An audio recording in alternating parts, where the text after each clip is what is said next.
Okay, now we're going to go over the hero board, and you'll notice, and I'm going to pull this up closer for you. You'll notice that along here you have some pertinent information. With the white dice here in the black circle, that is your hit chance. That is the number on a roll, on a d20 roll, that you are normally going to hit on. So 1 through 15, Simon Ailuros is going to hit on his attack. His noise is 1. His carry limit is 3. So he can carry 3 items besides the items he has equipped. And then coming down here, you see his power meter is, see the 2 with the 0? That is where you would actually start him. So you move that to the 2 with the 0. His defense, that get turned around, starts at 2. And then his action points, he has 5 action points. So you can set that at 5. Now, you can, as you take your turn, gradually move this down for each time you use action points, so you can keep track of how many you have left in a turn. Then you notice over here it says weakness. This shows that he is weak to poison.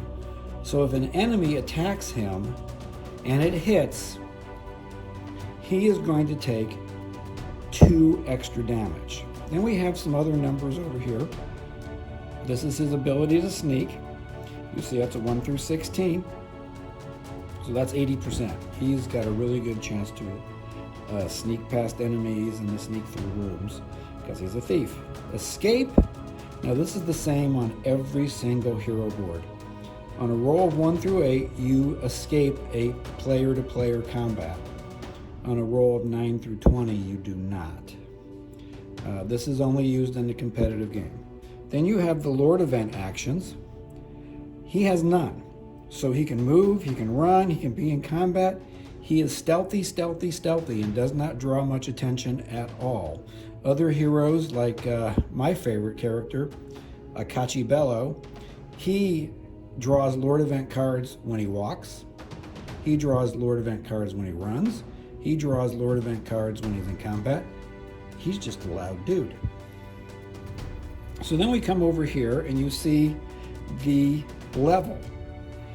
So when you start the game, you want to move the level to 1. Notice there's a circle. Every place there is a circle on this board, see with experience, health, there's a circle way over on 16, so you would move the slider over to 16. So when you set your board up, you set everything, all your pointers to all the circles. And then you notice the 2, 3, 4, and 5 on the health meter. When your hero levels up, their health immediately goes up 1. The nice thing about that is you can be in combat, be in desperate need of, well, you're going to be close to dying, but you level up from 1 to 2 and your health immediately goes up to that new level, which comes in very handy. Then on the bottom part of the board, you have your left hand, your right hand, your feet, and your body. And these icons match icons on the equipment and on the rewards that you get. So if an item does not have this knife or sword symbol, Simon cannot equip it. So on his left and right hand, he can equip a knife and a sword. He is very adept at those. He can equip sandals, and as of right now, everybody can equip sandals.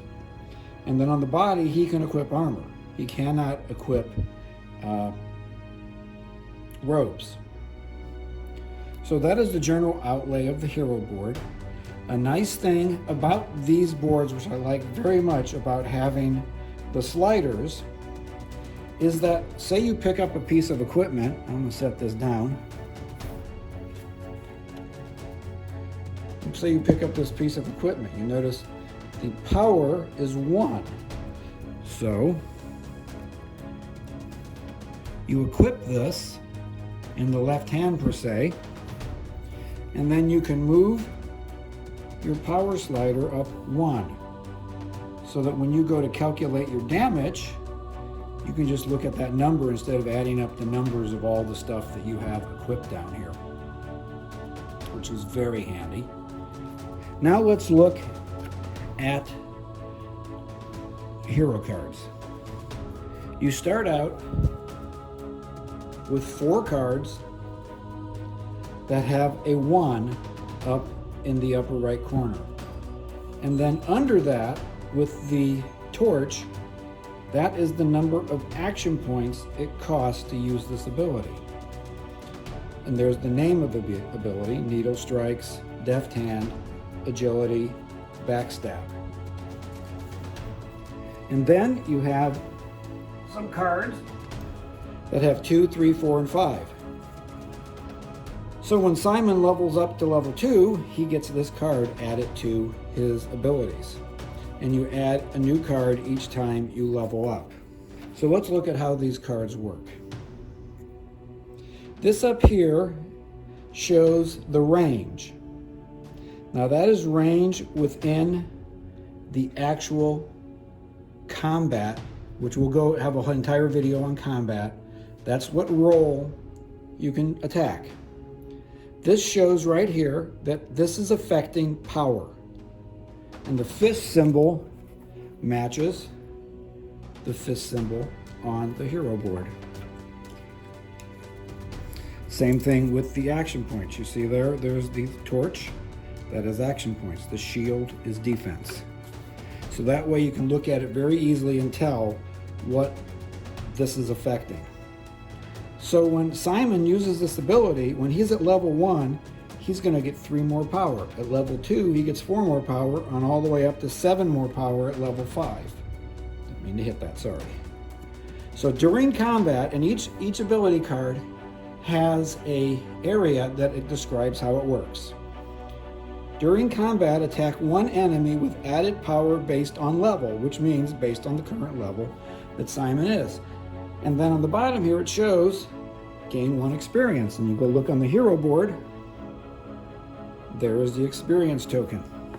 Not token, but yeah, it's an ID. So you know that you're going to get 1 experience when this hits. Let's look at his other ability, Deft Hand. Now this one, see that symbol? That's a Lord event symbol. When you use this ability, you're going to be drawing a Lord event card or moving the threat meter down 1. So what does he do? This opens a chest without a key. So Simon can open chests without a key. Draw a boss event card based on level. So until he's level 4, he's making enough noise when he does this that it draws attention. And when you do this ability, you also get 1 experience point. Then he has Needle Strikes. That's going to affect power. And I notice a -1 on the white dice. That means that his hit chance, which is normally 15, goes down to 14. During combat, attack 2 adjacent enemies with added power based on level. The enemy is confused on hit, draw a Lord event card. So he's making some noise when he does this. So the only time Simon actually draws Lord event cards is on his ability cards. But you see he's going to get 3 extra power, 4 extra power, 5, 6, and 7 based on what level. And he attacks 2 enemies. Now it does not say anything about rolling twice. So you roll once, and if you hit both of them with that added power, but your hit chance does go down 1 for that attack. Then we have, here's another ability he has called, another level 1 called Agility. When he successfully hits, you notice this black dice here? That black dice affect the enemy's attack. White dice affect the hero's attack. When he attacks, when he does this and hits successfully, he is going to subtract 5 from the hit chance of the enemy, which is pretty awesome. During combat, attack 1 enemy with added power based on level. If the attack successfully hits, you will have a -5 hit chance. Does not stack, so you can't like use it twice and get to a -10. But every time it hits, you get 1 experience point. And once again, there's the meter showing the added power you get. Now, heroes have many different kinds of abilities. There's like 80 of them. So I am not going to go through all of them. Not all of them affect power. Here's one that has no Nothing goes on there. It's just level 4. After you activate Shadow Cloak and move, each hero you shared the tile with may choose to use their entire turn to travel where you are. Each hero must be able to commit all of their action points and will disregard all movement effects. Essentially, what that means is if Akachi Bello wants to travel quietly with the thief, he can. He can use his entire turn and go where the thief went without drawing any attention and making any noise. And it's called Shadow Cloak. And there's all kinds of abilities like that throughout the game. Here's another one that has nothing. There's no level requirement. It doesn't affect anything. Only when combat occurs between enemies and other heroes, enter the room, take the first roll reward card, and retreat. So this card, 3 action points, allows you to steal a reward while combat is going on. So that is the general layout of how hero boards work and how the ability cards work. I think it's time to maybe talk about Dungeon Lords and Lord event cards. Thanks a lot. See you next time.